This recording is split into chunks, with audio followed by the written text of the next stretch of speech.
So we have the 2 coats of the shellac sanding sealer on there, and it's got that denibbed with the steel wool. Now it's time for the Axe polish and restoring paste.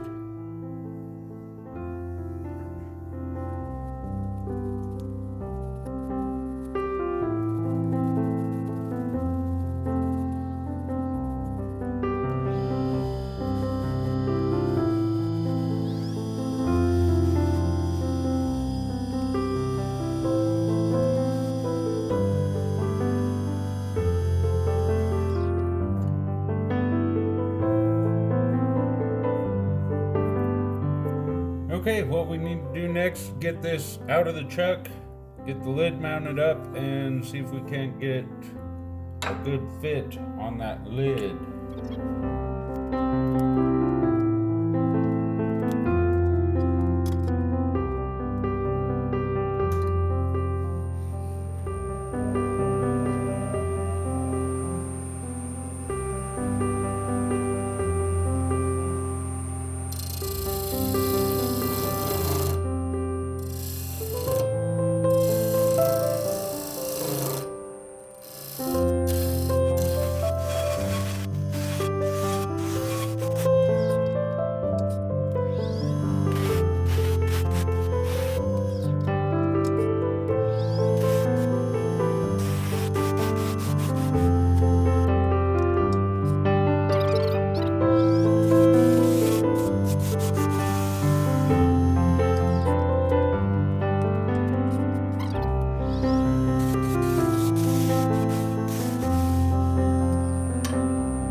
I think I'm going to leave that alone until I've sanded that, but I'm going to go ahead and try to get a little bit more of this, get a little more of the top of that box hollowed out.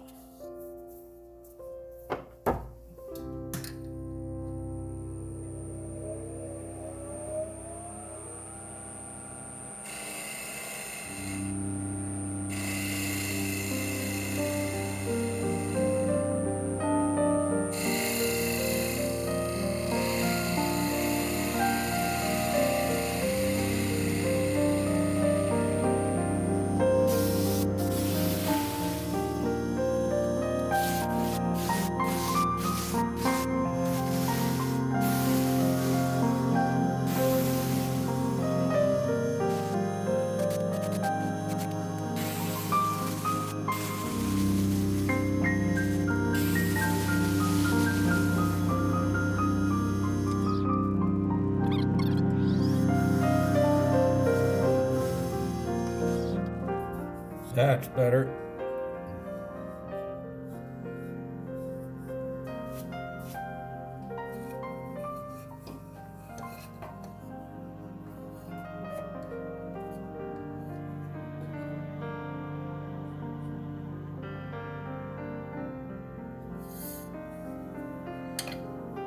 And I think I'm going to call that good on the depth. I could get it thinner, but I don't think I want to push my luck with this one right now. I think I'm going to try to get this inside sanded up now.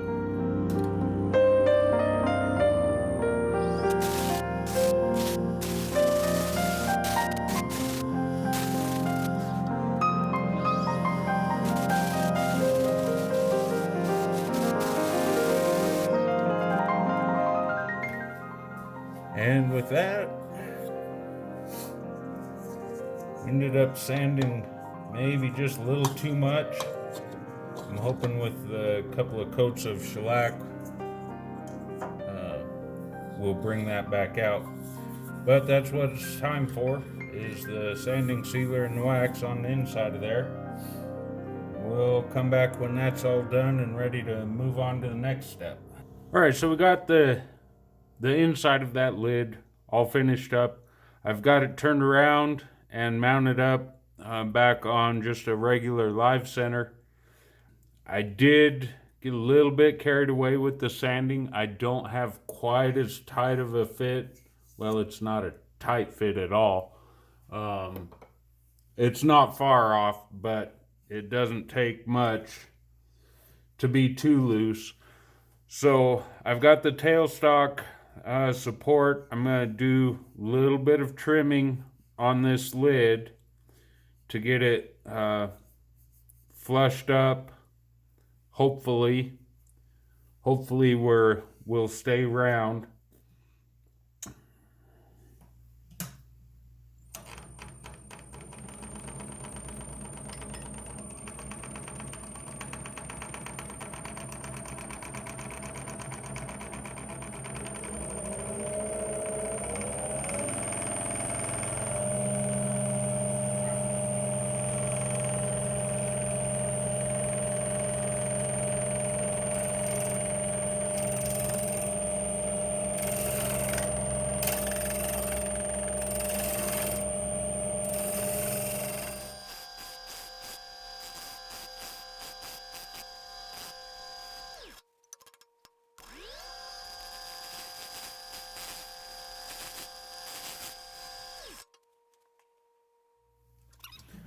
Just trying to decide. I need to kind of sand on this a little bit, but I'm not going to be able to get a full finish on the outside of this lid because I've still got to get this tenon off. And I may have to do something else about with the lid here. I don't know, but we're gonna get on get a little bit of the sanding done on this at least right now. All right, got that sanded up. Not gonna worry about trying to put finish back on it yet at this point. What I'm gonna do is start trying to remove this tenon. I don't know if you guys can see it, but I think I'm not quite all the way down to resin right here. And so I don't know if I can make that top absolutely flat and get down to the resin. I was kind of hoping to not have that, the lid of that absolutely flat, but we're gonna work at it a little bit and see what we can see there.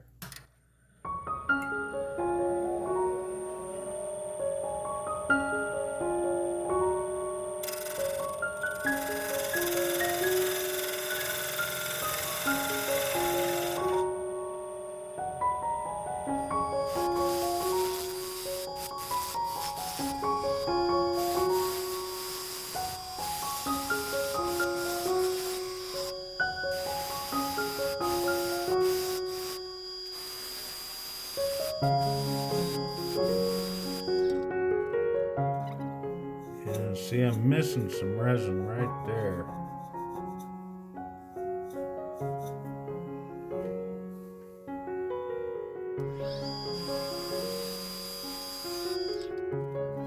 And a couple of those cracks.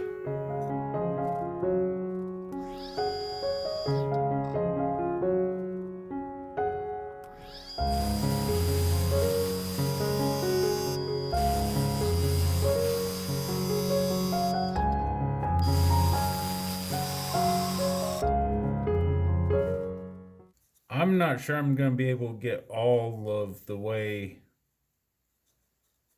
through that missing portion of the resin. Every pass I make on the outside here is making that lid thinner and thinner, and it's starting to flex more. That extra noise you hear, of course it's not going to do it right at the moment. The extra noise is that lid slipping a little bit against the body, and that's because the tailstock pressure isn't staying the same. As I thin this lid down even more and more, that lid starts to flex more, so I don't have the same uh, pressure all the time, and then that lid will slip. And I'm afraid to try to take that down anymore. So I think the next step to still try to save this is going to be to get all the dust cleaned out of that as best I can, and use some thick CA to fill that in. I know I'm not going to have the color match then. I had thought if I could get that crack started in here farther, I could do an inset finial or something and be able to cover that, but that crack is still way out here where it doesn't have any resin in it, and I don't want to do an insert that big in this little of a box. So I'm gonna get this cleaned up and get some thick CA set in there. So we got that super glue filled in there. I've got the lid taped on now to the box. Got the tailstock removed. We're going to attempt to go ahead and get the rest of this tenon off of the lid. And then, just because this whole thing has kind of been several experiments with the type of epoxy, with the coloring, with the mica powders, and while I've got this far, I'm not real happy with this. So I've kind of decided we're going to just go ahead and make the whole thing an experiment. I'm going to get this tenon off of here, and then I'm going to cut a little bit of a recess. And I've got a piece of ash, and I figured I'd try to turn a little finial with that. I know it's kind of a general rule and one that isn't always followed, but generally, from what I can gather, a finial should sort of represent the basic piece that it's capping. But since we're going to turn this whole thing into just an experiment, and I haven't ever turned a finial before, I thought I'd try to do something quite a bit fancier. And then because it's ash, I thought maybe we'll try to ebonize it and maybe even make my own gilt wax. And the copper pigment that we had put in the resin might try to gilt that ebonized ash with the copper. But enough muttering, let's go ahead and get back to work.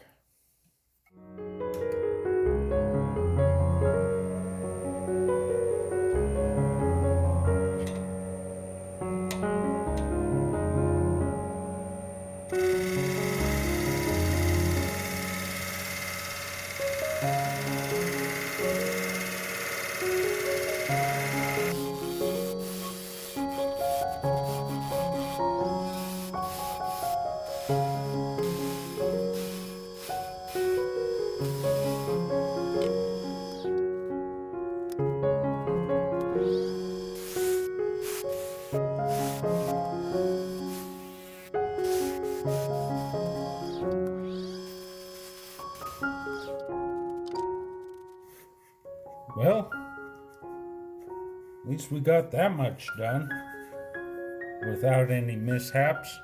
Alright, I'm gonna get this thing out of the chuck right now and get this piece of ash cut to a smaller length than what I have right now and get it mounted up. Alright, we got that piece of ash mounted up. Gonna get it roughed down to cylinder.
right, I think I'm gonna do a little bit of sanding on this and then see about getting that parted off. So we got that sanded up through 400. Before I actually take it off the lathe, I'm going to try my experiment with ebonizing and making a gilt cream. I don't have anything actually meant for wood for ebonizing. What I do have is some leather dye. So we're gonna try that. We're just having all sorts of fun, doing all sorts of experiments.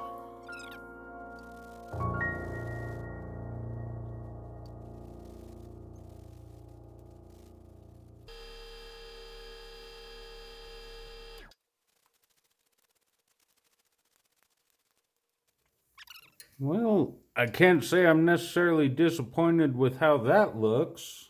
The trick is going to be getting it dry now. If I remember right, I've looked at the bottle on this and it doesn't say whether this is an oil-based dye or a spirit-based dye. So if it's oil-based, we may have to wait a little bit before this gets dry. But in the meantime, I will get my experimental gilt wax going. I think basically I'm going to take a little bit of the Axe wood paste, Axe polish and restoring paste. One of these days I'll get that name right. And try to put a little of the copper mica powder in that and see if we can't turn that into a gilt cream. We'll see when it's time to put that on. All right, got this. This is all dried off now. I did go ahead and put a second coat of the dye on it, just darken it up a little more. There were a few spots that were a little too light for me. Here is my experimental gilt cream. It's just some Axe polish and restoring paste with a little Aztec gold mica powder. I couldn't find my antique copper that had originally gone into the bowl casting. But you guys stick around long enough, you'll see that that's gonna be one of my themes is I can't find it. Anyway, let's start giving this a go. See if it's gonna work like I hope it does.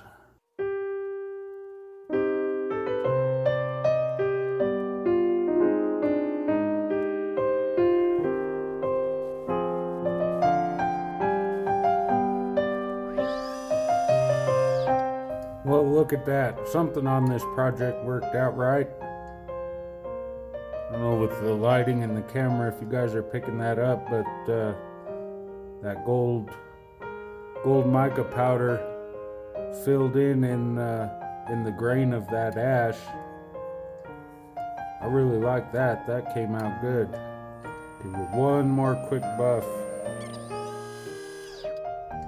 Yeah, I really like that.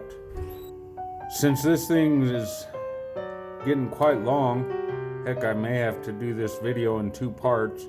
I'm gonna go ahead and finish getting this parted off and finished up, glued up onto the top of the box, and we'll bring you back once everything's all put together. All right, here we've got it done. Our cherry and resin lidded box with finial. Let's see. Sizes on this are, it's about 3.5 inches in diameter. The box itself is about 1.5 inches tall. Inside the box is about 5/8 deep, plus a little on the lid. Overall height with the finial is about 7.5. Overall, I guess it came out all right. I'm not real happy with it. Talk about some of the experiments that were going on in this project. First and foremost was the microwave drying of the cherry piece. That worked out good. Overall, the floral epoxy that I used, it worked good. It did get in,